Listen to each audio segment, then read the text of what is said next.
Kempen anti jerat merupakan satu inisiatif Jabatan Perkhidmatan bagi melindungi hidupan liar. Akibat kerakusan manusia, hidupan liar semakin terancam. Ikuti laporan yang disediakan mengenai isu ini. Kita telah mengisytiharkan Tahun Perangi Jerat. Jadi maksudnya supaya kita pergiatkan lagi aktiviti untuk perangi jerat ni, kempen ni perlu dijalankan.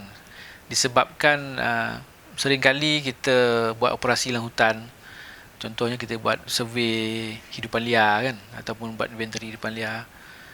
Dan kita buat rondaan pemantauan. Kita dapati banyak jerat-jerat kita temui lah. Dan kita pun tahu bahawa benda ni makin lama makin serius. Kalau kita tak lakukan sesuatu, dia akan memberi kesan yang lebih buruk ke atas hidupan liar itu sendiri.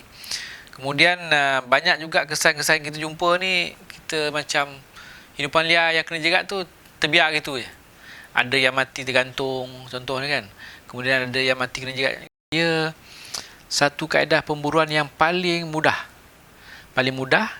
Paling jimat kos dan paling luas penggunaan dia berbanding dengan penggunaan senjata api lah. Harapan saya supaya kempen anti jerat ni dia mencapai objektif dia dan juga terutamanya mendapat support lah daripada orang ramai, juga stakeholders yang lain yang terlibat lah. Selain tu, harapan kita supaya publik ni terus bantu kita menjadi mata dan telinga pada pihak jabatan.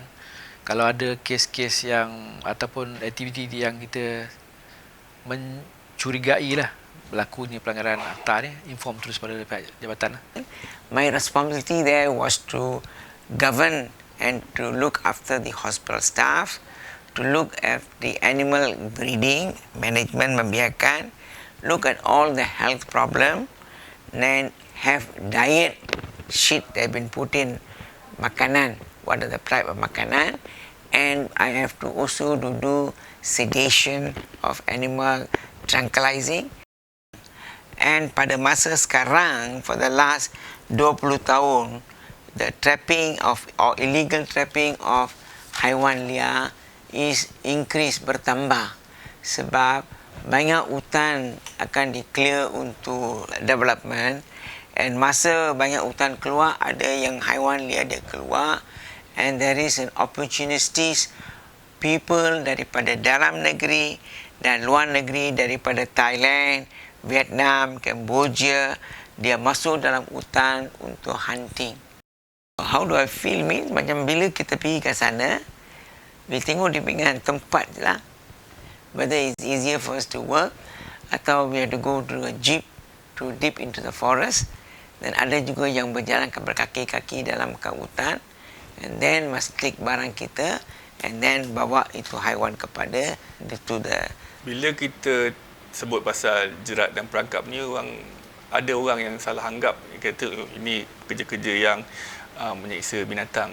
Tapi kalau kita tengok peralatan-peralatan yang dipamerkan di dalam pameran ini, dan kita boleh faham bahawa barang-barang ini sebenarnya direka untuk ikhtiar hidup.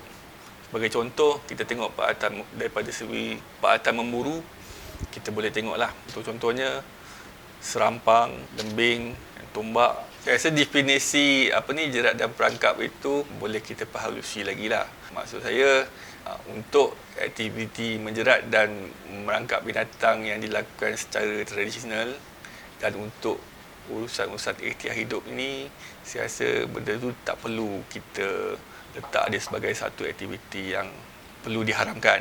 Biarpun ia bukanlah agenda nasional, namun perhatian yang khusus perlu diberikan mengenai isu ini.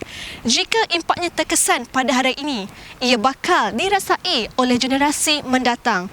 Kuncinya adalah kesedaran dan rasa tanggungjawab yang tinggi sesama makhluk di muka bumi ini. Inisiatif seperti ini dapat dilihat menyemai elemen positif terhadap isu ini. Ada Zulkifli, SBC News, Shah Alam.